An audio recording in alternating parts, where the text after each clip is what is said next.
Hello, Miss Joseph. It's Quinn, and for my final project of the semester, I decided to take a look into the investigation on Daniel Snyder and the local NFL team in the Commanders.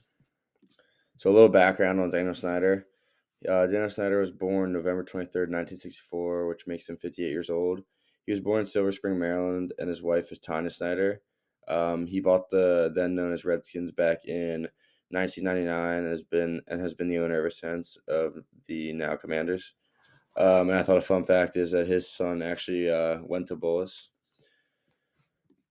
So, the start of the investigation in July of 2020, after everything that had come out about Dana Snyder, about workplace misconduct, sexual assault on former employees, and toxic workplace.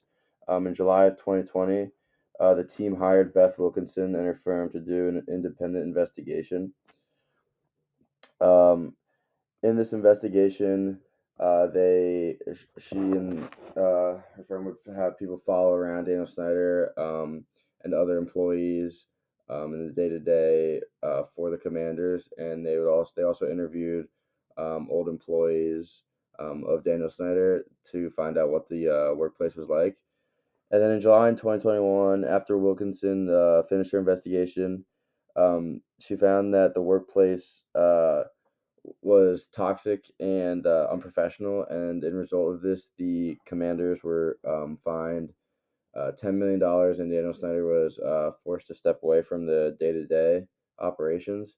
But this was kind of a weak punishment in the sense that Daniel Snyder promoted his wife to be the new head of day-to-day operations, so he was still kind of involved and had influence and control over the decisions. So he found kind of a loophole in the system. In December of 2021, it came out that Daniel Snyder had hired lawyers and private investigators to interfere with Wilkinson's investigation on the team.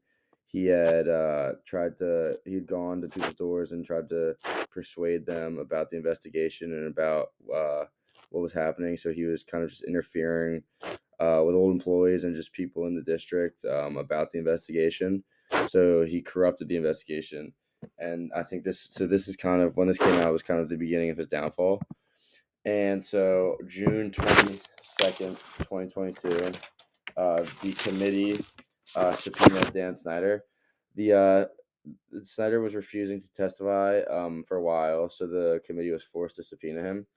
And then so on July 7th, 2022, um, after refusing the subpoena for some time, Snyder offered to testify remotely on either July 28th or 29th. And so the league then chose to accept him to testify on July 28th, 2022.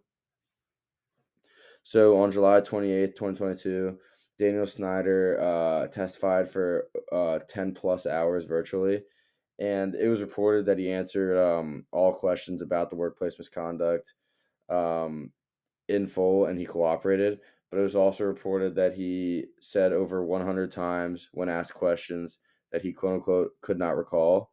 So he was maybe cooperating, but he was also leaving out a lot of details and pretending like he couldn't remember, at least what it seems like. And then finally, after all of this come out, on November 2nd, 2022, he announced that he was going to consider. It was announced that he was going to consider all options in selling the team. So this was kind of when he realized everything was catching up to him, and there's probably a lot more that was going to be released. So he, what seems like, decided that he's going to sell the team entirely, and that's where it seems like the direction it's going in. And shortly after that, on November 10th, 2022, the DC Attorney General filed a lawsuit against Daniel Snyder, the Commanders, the NFL, and Roger Goodell, the Commissioner of the NFL, for colluding to deceive residents of DC about the investigation. So this is back to him interfering with the investigation and trying to deceive the residents of DC about the investigation. And then on November 17th, 2022, a second lawsuit was filed by the DC Attorney General for implementing an illegal scheme to cheat district ticket holders out of their deposit for season tickets. So it's just another thing that he had done in the years past that's finally catching up to him. So all of these dates were just kind of key dates in like the downfall of Daniel Snyder and all these things coming out about him. And these are things that kind of led to what seems like him eventually finally selling the team in the coming future. So I think that this story is kind of a story of how our society works, and how it's a power-driven society.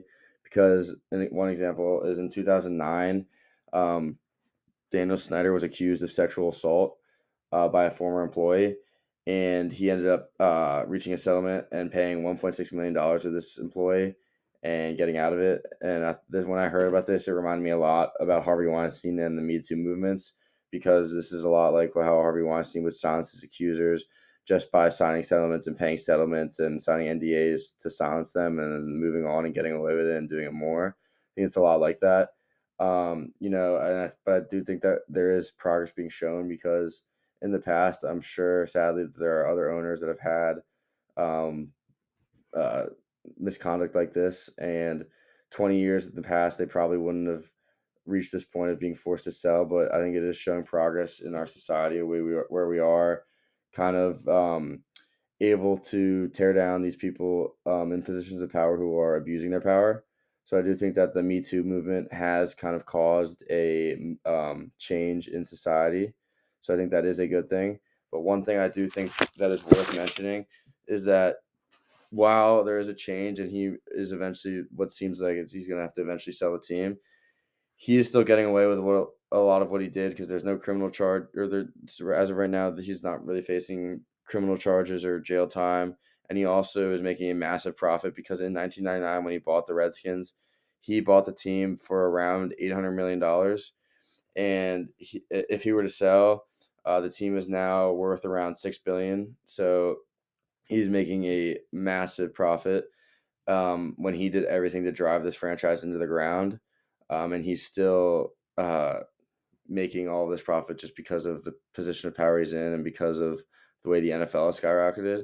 But even with all these accusations and misconduct, he's still going to walk away with a lot of money in his pocket. So I do think that it is still a flawed system, but we are making progress as seen.